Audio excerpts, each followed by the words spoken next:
matted locks of hair. Tivra tapaha, highly elevated, due to undergoing fierce austerities and penances. Brahmavadi, of strict followers of the Vedic principles. Sabhapati, president of an assembly. Angikritya, embracing. Striyam, a woman. Cha, and. Aste, sits. Gatari, without shame. Prakrita, a person conditioned by material nature.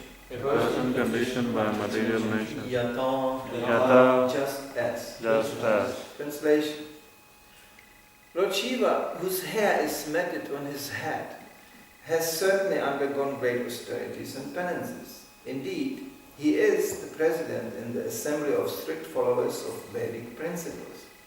Nonetheless, he is seated with his wife on his lap in the midst of saintly persons and is embracing her as if he were a shameless, ordinary human being. Purport by Srila Prabhupada.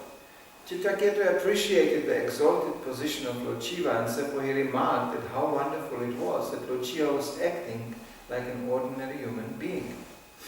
He appreciated Lord Shiva's position, but when he saw Lord Shiva sitting in the midst of saintly persons and acting like a shameless, ordinary man, he was astonished. Srila Vishwanath Chakravarti Thakur remarks that although Chitraketu criticized Lord Shiva, he did not offend Lord Shiva like Daksha. Daksha considered Lord Shiva insignificant, but Chitraketu expressed his wonder at Lord Shiva's being situated in that way. Namo Vishnu Padaya Krishna Prastaya Putaya Shrimati Bhaktivedanta Swami Namne Namaste Saraswati Devam Gauravani Pachani Nirvishesha Shrimati Vashtati Satara. Lord Shiva, whose hair is matted on his head, has certainly undergone great austerities and penances. Indeed, he is the president in the assembly of strict followers of Vedic principles. Nonetheless, he is seated with his wife on his lap in the midst of saintly persons and is embracing her as if he were a shameless, ordinary human being. So this is certainly very instructive. That in one sense, Chitraketu is pointing out something which could be considered an offense from his side, considering Lord Shiva being ordinary and shameless being. But he is not doing it with the intention actually to offend. He is actually doing it with the intention to glorify and with the intention actually to express the limit of his understanding. And therefore he is not an offender. Whereby you can actually, we know, there's another one example, Mr. Shishupal, he gave also a very eloquent lecture about Krishna, full of Shastri quotes, but with the intention to actually, offend Krishna and, so to say, take him down. So it's an intention which defines the offense, not necessarily even the words. Like you find in the letters of Srila Prabhupada, you find Srila Prabhupada is specifying sometimes his disciples who are also in fear of offense towards him. So that fear of offense, of course, it's nice actually. One should be always worried. But Prabhupada is reassuring them, no, there is no offense. Absolutely not. So it's sometimes very simple. We just had a whole seminar on offenses. So if you feel there's some offense, you go and ask. They do some offense. Yeah. And hopefully you get an honest answer. Sometimes people in Kali Yuga, they are not honest. They just say, yeah, it's fine, but they feel still a grudge there. They still feel like, So, but that's not your problem anymore. You came, you tried to clarify, you didn't succeed maybe. That's again the problem of that person who is acting on the other side.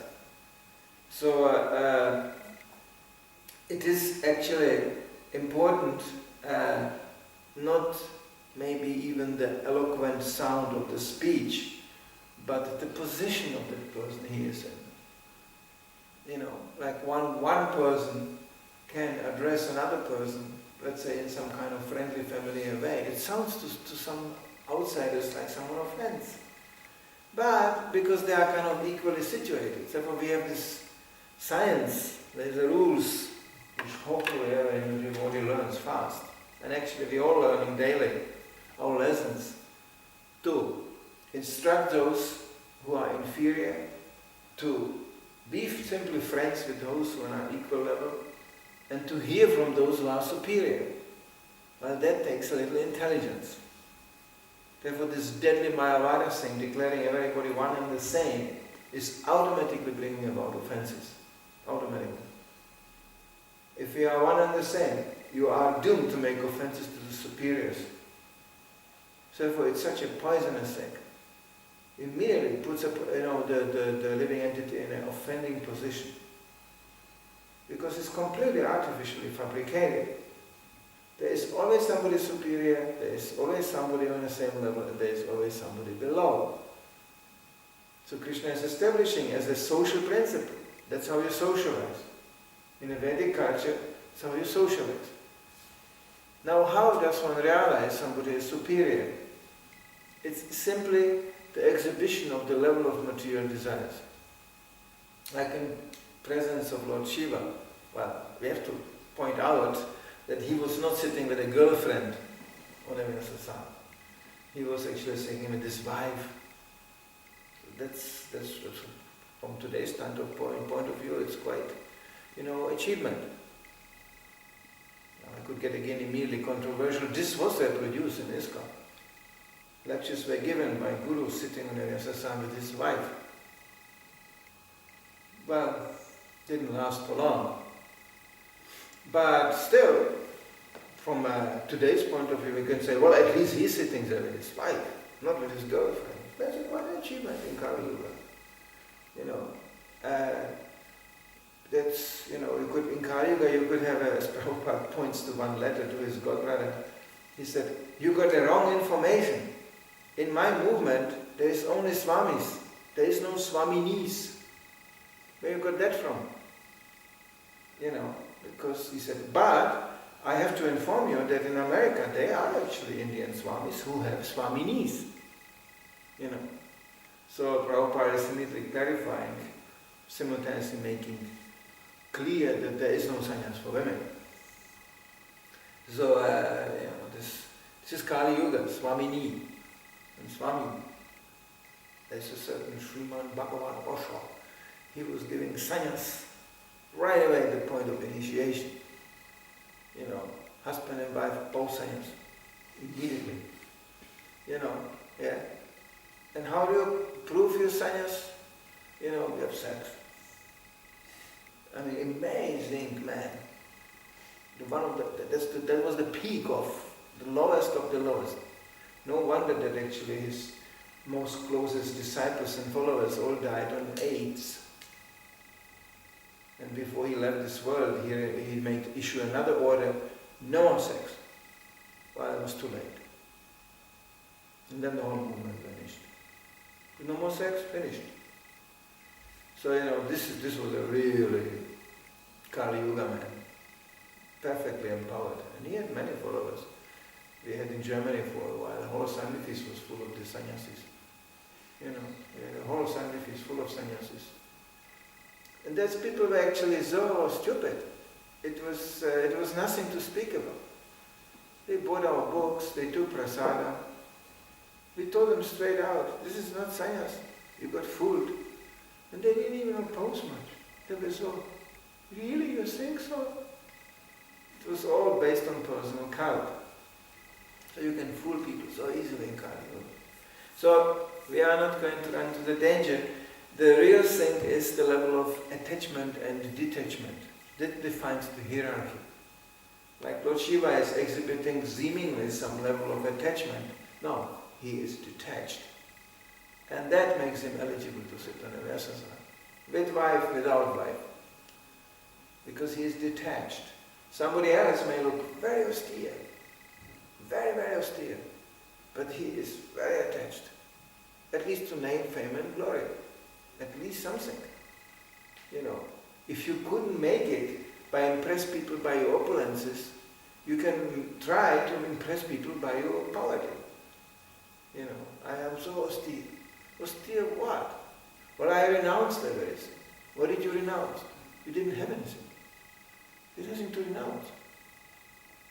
So it is very inspiring to meet people who are actually, you could say, have a good karma. Good karma means beauty, intelligence, materially spoken, good education, yeah, strength, health. That's impressive. It's a good karma. And still they are humble enough to surrender to Krishna. That's very rare to be seen. I don't know, I hope I'm not abusive, but I would like to pay my obeisances to Devaki Nandana, who is reaching tomorrow comes. Yes, tomorrow. That's an example. I think his background is what? He's a lawyer, isn't it? Or he's living. Huh? Yes, it's law firm. Obviously not very poor, right? I don't think he's so poor. You know, coming from a rich family, isn't it? Something like this. I'm always interested in these things because this makes you very interested, because he shouldn't be so humble. You know, he shouldn't be so knowledgeable. He shouldn't come here and assist devotees. He doesn't need to do that. He could just sit somewhere and and happily enjoying the assets he got. You know, why not? Yeah. So why is he traveling around, coming to Copenhagen and staying in the office? He could stay probably in some nice hotel, nice place. Because obviously there is some mission, obviously there is some order, obviously there is some authority. And this makes one valid. If you don't have an authority, you can chant and quote and talk. As Prabhupada defines, and not authorize sannyasi being a simple disturbance in the society. It's actually cheating. He goes around and he uses Shastra and he presents himself as sadhu, but there's no guru. It's Guru Shastra Sadhu. It's like Devaki Nandana Prabhu. He's doing it as a service to his spiritual master. Why? Because he told him to do that, isn't it? Go around and counsel my disciples, isn't it? That was the instruction. So far I understood. So he's doing it. Maybe a bit success or not success or limited success or whatever. That doesn't matter. So that's what we should check out. Is somebody verified? Who told him to do that? Are you authorized? Are you under an authority? That's called parampara. Not I read a book and I can repeat a book and I quote a book. Then I'm very, very austere. I'm very, very pure. But where's your authority? So this is the essential question in spiritual life. You can chant 120 rounds a day. What are you chanting? Please, my dear Krishna, engage me in devotional service. Yeah, it's a great prayer. But engaged how? Krishna says very clearly, straight out in the Bhagavad Gita, I am not accepting any devotional service of anybody unless he is under authority of the spiritual master. So you can talk and you can chant and you can do things. Krishna goes, that's very nice, it's very good. So now here comes an authority. What shall I do with an authority? But it's what you ask for. It's like you go in a restaurant, they give you a menu card, you order some food, and they bring it, and you go, what am I supposed to do with that? You say, well, you ordered it. No, I'm just reading the menu card. Doesn't make any sense. So one has to be very aware of this. Then I give you just one example. I'm not going to mention the names. It was the first crisis that I made in ISKCON. When some devotees, on the basis of the spiritual information, took kind of the liberty to go out and represent Srila Prabhupada, but without confronting him, without actually asking him. They gave their own version what Prabhupada is. They gave their own version what he wants to do. And immediately big confusion spread, especially because there were the sannyasis. Sannyasis are very responsible saying. People are supposed to take seriously what you are saying. As a matter of fact, 100% seriously. So that's a really responsibility of saying something here. People will note and people will maybe even follow. So Prabhupada writes regarding this devotee, I'm not going to mention the name. Regarding him, he is actually a surrendered soul. But Maya is so strong that on account of association he has even fallen down. By the way, this was rectified. That devotee came back and apologized. So it was an happy end to it. So these two things are always side by side, Maya and Krishna. Krishna is service and Maya is sense gratification. So every moment we are prone to be subjugated by either of them. Our duty is therefore to be very, very careful. The poison is personal ambition. When you read Prabhupada's letters, that word comes up very often. Personal ambition. Prabhupada says, I have no other credit as representing the mission of Lord Chaitanya Mahaprabhu without personal ambition. Name, fame, glory, personal, without personal ambition.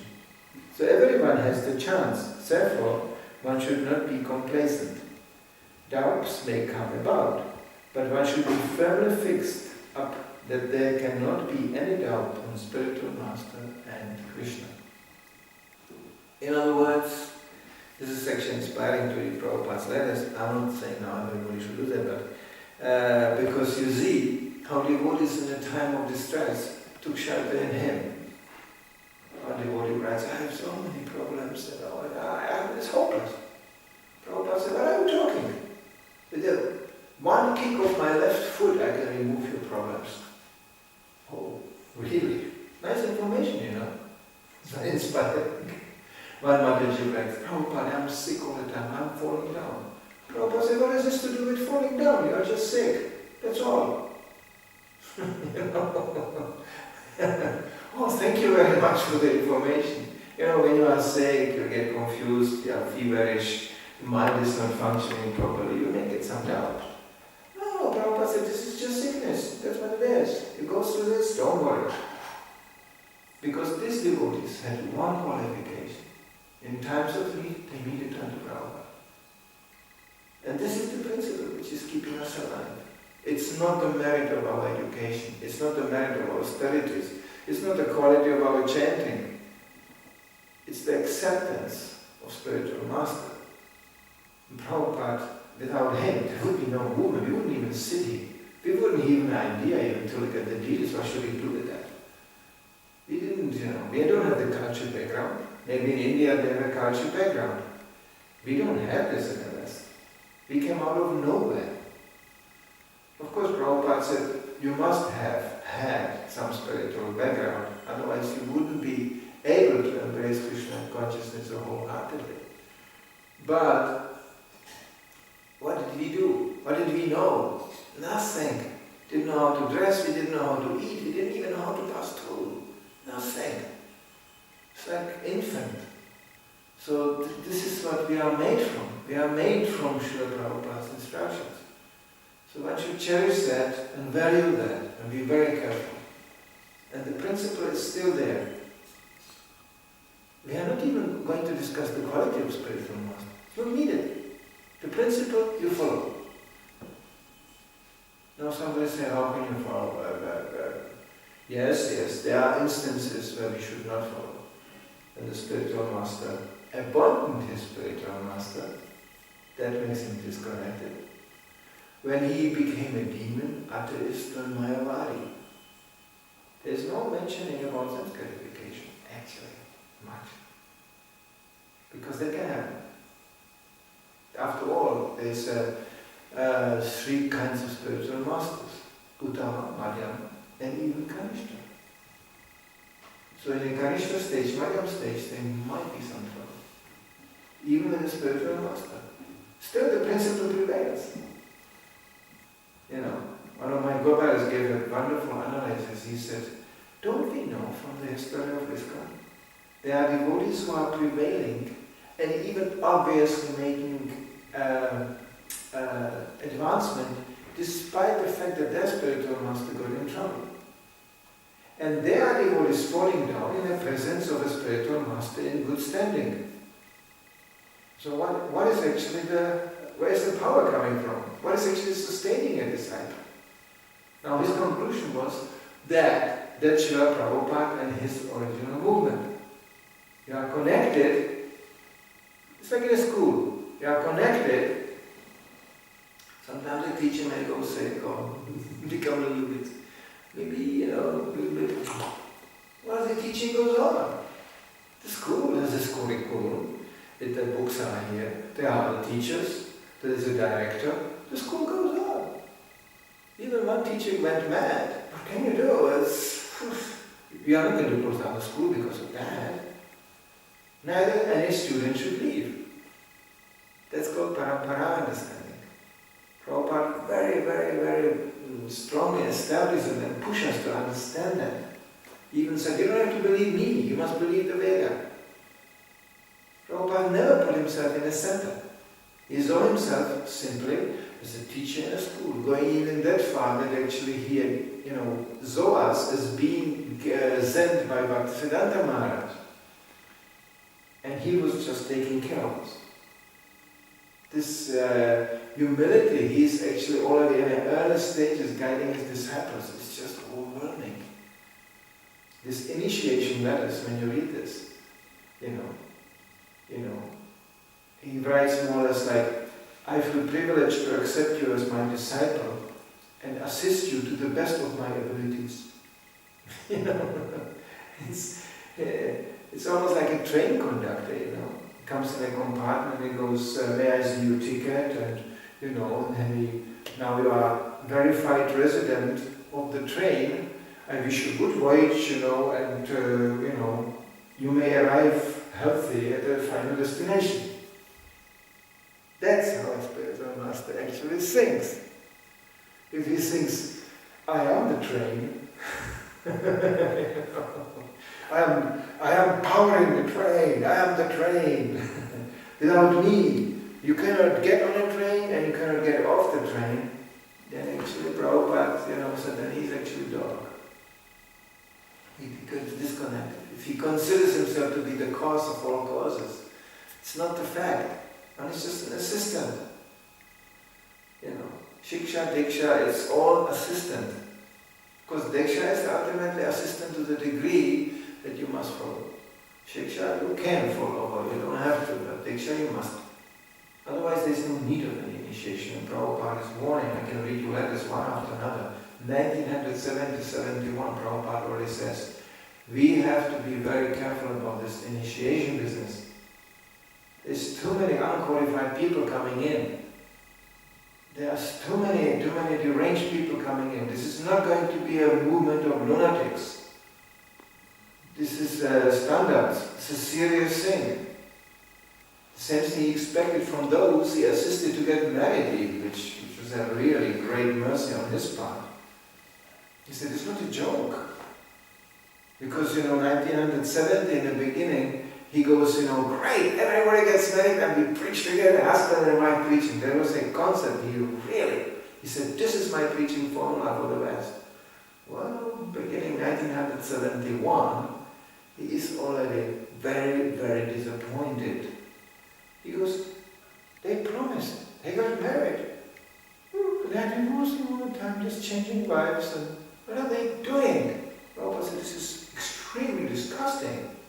He even advocated, at the point of marriage, everybody should sign paper. Not only just vow verbally in front of the deities, we should sign a paper, we will not do this. It didn't help. Didn't help, because we are such a degraded people in the West. So Prabhupada had his share of disappointment, and his spiritual master has. But still, those who survive and prevail, they do on one principle. They followed the instruction of spiritual master. And Prabhupada did, adjustments. And give an example. One during the construction of some temple, obviously, probably in India, extreme challenges, and it was reported the temple president is just managing all the time, running around, he's not chanting his rounds anymore. He's fallen, he's finished. Prabhupada wrote back, Arjuna also didn't have time to chant his rounds on the battlefield of Kurukshetra. But this is an exceptional situation, this is extreme. But again, it demonstrates. So the spiritual master said, this is okay, then it's okay. Krishna will automatically compile it on some degree. There was this example of this. I just heard the story again, and in a different version. There was, in a time during one of the first Mayapur festivals, it was reported, there was one devotee. They said, Prabhupada, he is so advanced. He's sitting in an island. The Ganga was actually those days sometimes very shallow. There was an island in the middle of the Ganga. He's sitting there just chanting all the time. Prabhupada didn't say anything.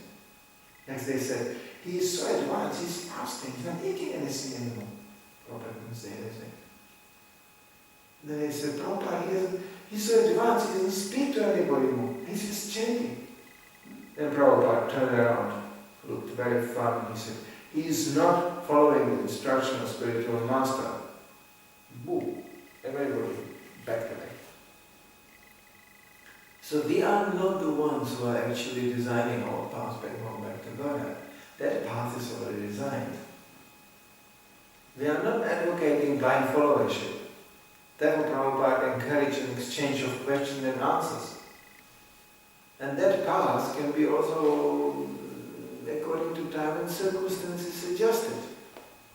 Prabhupada had to do that. First he taught all, all his disciples get married. 1-2 years later, he said, take sannyas. That's it. The same disciple. Yes, Prabhupada said take sannyas. Then also you were sannyasi. You were sannyasi only for one reason, because Prabhupada make it verified, certified, authorized. That makes, and I tell you, when Prabhupada said you are like that, you were like that. It was not like you played some game. No, there was power there. And there was austerity, and there was knowledge. There was all these assets manifested simply on one ground. The Prabhupada said this is authorized. There was one American professor was an intellectual. He never went to associate with devotees because he said they are just another form of hippies, which was not exactly wrong. So he was not impressed. But he was impressed by the books. But finally he met Prabhupada and he could understand, oh, that's where it's coming from. And then he was impressed. Oh. And then he was actually starting to get impressed by the devotees as well. Not by their erudition, not by their, but how they follow Prabhupada. Because he knew he couldn't do that. So in his presence, Prabhupada was very upset in his presence about one issue of Back to Godhead magazine. The author went so far that he compared cowherd boys with the cowboys.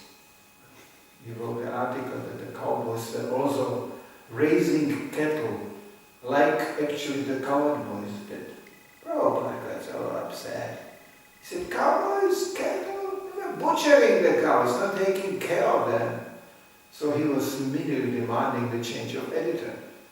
And there was one devotee standing there, he said, you should become the editor actually, you should write for Back to Godhead. And the devotee was shocked, said, Prabhupada, I never wrote one thing in my life, completely unqualified. And he looked at him, Prabhupada.